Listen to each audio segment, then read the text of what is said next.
I'm gonna tell you about a birthday that I had. And on this birthday I woke up and my girlfriend at the time came to me and she said, "Hey, surprise, happy birthday." And she gave me a little gift and I opened the gift, and in there was a note.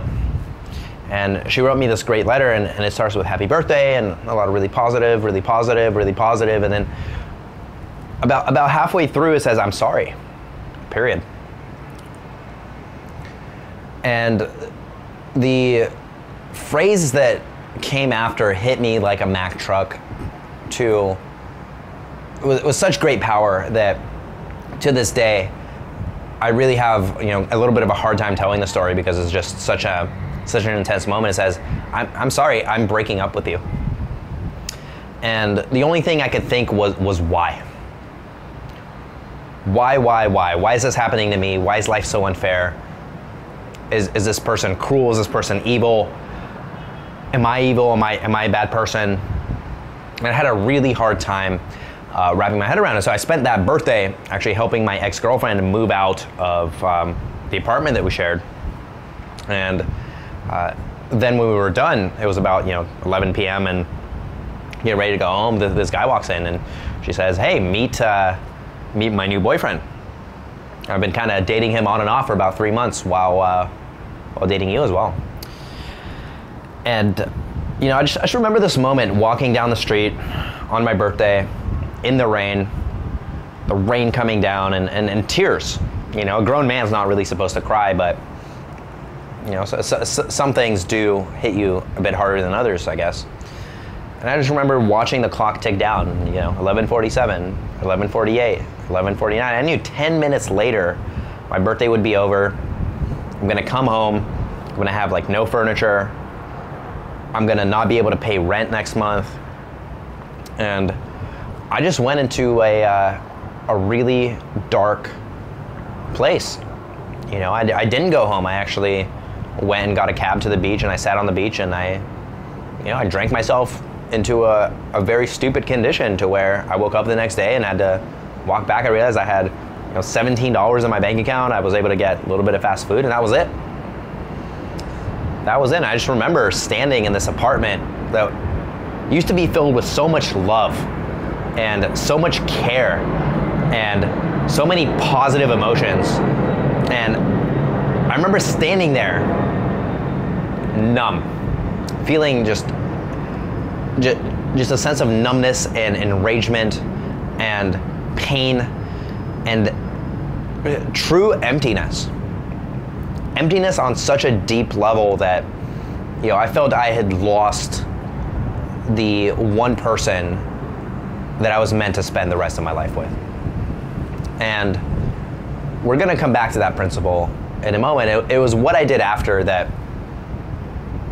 was really the most hurtful. It was destructive. I tried to kill myself after that for 6 to 9 months. I would continuously try to kill myself to make the pain and the unfairness and everything end, while trying to juggle school and work and just trying to stay above water emotionally the best that I could as a man, and realized that there was really no outlet for letting that out. There was nobody to really talk to who really understood.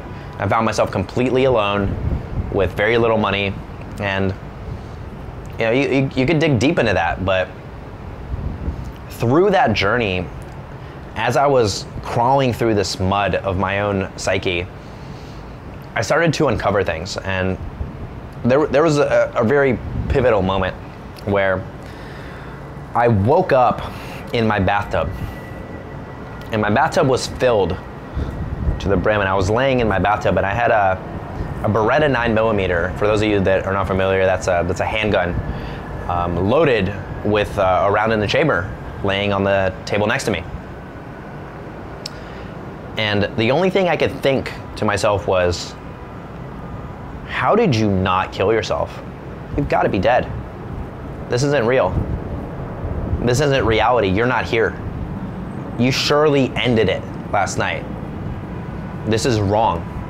To be alive was so painful that I felt that it was wrong that I was waking up and having to deal with being human and all the emotions and complications that come with that. And I remember standing up, having, you know, bottles of alcohol, empty bottles of alcohol scattered around my apartment, and looking at myself in the mirror and going, who is this person? Is this somebody you really want to live with for the rest of your life? I was so disassociated that I couldn't even recognize myself.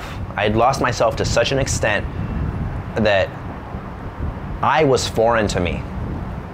There was now two people. There was the hopeful person inside, and then there was the damaged, pained, weakened person on the outside looking out at the world, trying to deal with the world as it was at that time. And in that moment, something clicked. I said, this isn't me. This is not what I'm meant to do on this planet. I'm meant to do something bigger. I didn't know what it was.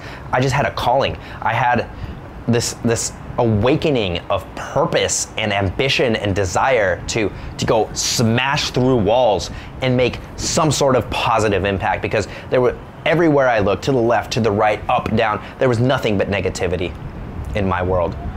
There was nothing but thoughts of suicide, depression, loneliness, anxiety, self-attack, self-frustration, you know, all of those negative things that you can imagine. It's what I experienced in those moments. And that was when I said, I'm gonna take different actions. No matter how sad or how depressed or how lonely I feel, I am going to replace the actions that I'm taking, and I'm going to try to do something different. It doesn't matter if I get hurt again. It doesn't matter if I go out there and get hit by a bus. Maybe, just maybe, there's a chance I can get a tiny little win today. So I remember kind of kicking these bottles around and putting on, you know, the only clean shirt I had, and these weird sweatpants and like flip-flops. And so I went and I'm like, I'm gonna get a coffee. I gotta do something here. And I went and I ordered this coffee, and this little girl served me this coffee, and I noticed she only had one eye. Like she was smiling. She was handing me this coffee, smiling with a patch over her eye, and I said, "Did you hurt her eye?" She said, "No. You know, when I was in the fetal state, one of my eyes just never opened, and so my whole life I've just been living with one eye." And that hit me so hard. I honestly felt like I felt so stupid for having everything, for having every capacity to make a difference in the world, for having every sense of power to make a difference in my own life, and sitting there in depression, in anxiety, going over all of the things that are wrong with my life. So that little girl changed everything for me. I remember I walked home with my coffee. I cleaned up my apartment. You know, I cleaned up my dress. I started working twice as hard, 3 times as hard, 4, 5, 10 times as hard as anybody else around me. I started dialing in to the paradigm of power and to the paradigm of success and what that actually means. Not the superficial success of getting a Lamborghini or flying on a private jet. Those things are great. There's nothing wrong with that. But trying to figure out, what does it mean to be successful as a man? What does it mean to stand for something? To not be a pushover? And every step I took brought me closer and closer and closer to a very, very powerful realization. And that realization was that that person I felt that I lost, that person that would be with me my entire life, that person was always there. But I wasn't just ignoring that person, I was neglecting that person, because that person was me. And the more that I started to move in the right direction, the more I could feel that sense of belonging, of power, of courage, of strength, of determination, of perseverance, shining through every pore of my body outwards into the world. impacting others, trying to share just a glimmer of that power that that little girl gave me that day, just a drop of what she gave me. And I think it will take me the rest of my life to repay that great debt that she imparted on me with a single smile without even being aware of it. And she didn't even know that she did it. It just hit me in such a powerful way. And so that first lesson of that person that you're seeking, that success that you're seeking externally, that person's inside of you. And I know that sounds cliche because every self-development video, it's like, look inside yourself to find the strength. It's always there. Well, that's great, man. But what if I'm going through some shit? What if I'm going through some darkness? What if you're going through some darkness right now, watching this video, and there's not a single person that's there to help you? What if this video is all that you have right now in this moment? It's you and me here together in Miami. And in a way, there's nobody else. In a way, you are all that matters, because the future does not lie with me. The future lies with you. See, the first thing I realized was that that parallel of power was always with me, but the second thing I realized was that it's not all about me. See, we wake up, we look in the mirror, we brush our teeth, we go to work. Everything's self-centered. Everything's about us. What did I do today? What did you do today? What about what happened on the planet? How does the planet feel? How do the little kids down there that can't afford a good meal feel? And why don't we care more? Have we become so self-centered, so self-absorbed, so success-driven that we've actually learned to ignore the core human element of what makes us real? Think about that. It's powerful because the way that you treat yourself is the way that you treat others, right? It's a common phrase. But what about the way that you treat others is the way you treat yourself? How well do you treat the people in your life? When was the last time you did something for somebody without asking for anything in return, without an agenda, without a marketing plan, without a fucking blueprint, without the necessity to run a fucking retargeting ad? When was the last time you did that? Because I'll tell you right now, if there was a tiger coming for us and it was just you and me, we'd have to fight it together and there wouldn't be an agenda. We'd have to do whatever it took. So number one, remember that person, that thing that you're seeking, it might be another person to be a companion for you. It might be a sense of fulfillment and accomplishment and gratification externally. Understand that's always inside of you. You need to start tapping into that yourself immediately now, because the only person that's gonna be there with you for the rest of your life is you. But number two, remember, it's not all about you. Be humble. Share. Don't be so afraid to give. And I mean that not just with something simple like money or cash or, you know, grabbing a coffee for someone. The biggest weakness that we have is we have become afraid to give emotionally. We are in a state of fear that if we start to give emotionally and energetically, that we are going to get sucked. Like a battery, we're gonna become depleted with time, and then eventually, when we die, we will have nothing left. But I found it to be exactly the opposite. The more that you give, the more that life gives you back. The more you create, the more that you output, the more inputs you're gonna get from life, because it wants to reward you.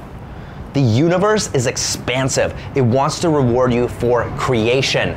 It wants to reward you for production. It wants to reward you for making an impact and interfacing with everything out there in the world. Because if you're just gonna go home and sit in your little bubble and shut down and not talk to anybody, the universe isn't built for that. The universe is built with a purpose. And that purpose is for you to achieve your dream. It's for you to tap into that little hidden corner of your mind that you've knocked over into oblivion. That's what the universe is there for. And so,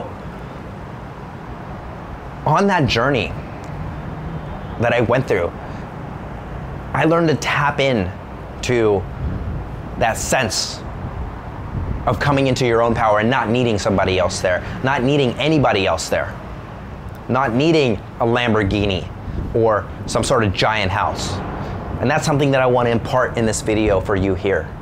Because as long as you're grasping outside on external objects to try and fulfill your internal gratification, you're never gonna get there, man. There's never gonna be a yacht that's big enough, or a jet that's fast enough, or a car that's cool enough, or a girl that's hot enough, or an outfit that looks exactly the way you wanna look. That's not where the happiness comes from.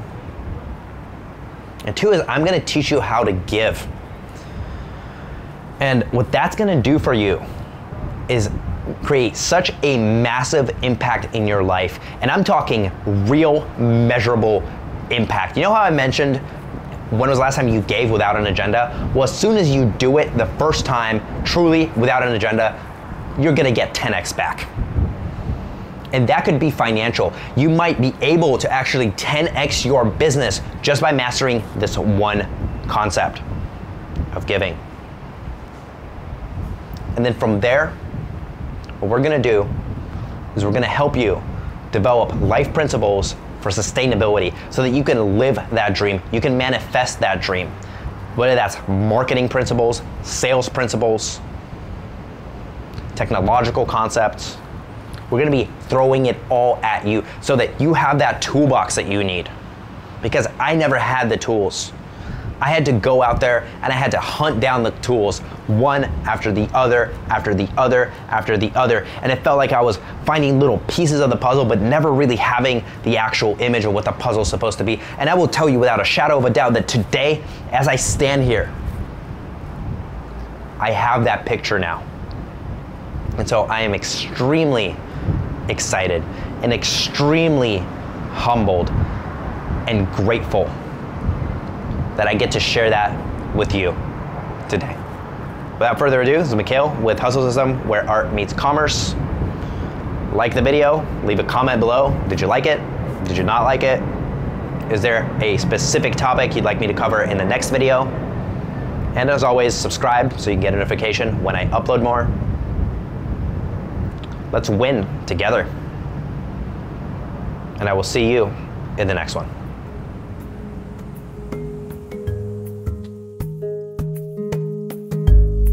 Close the window and your eyes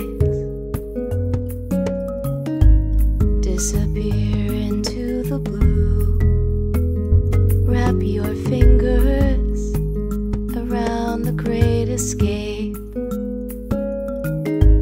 Drinking moonshine on the moon.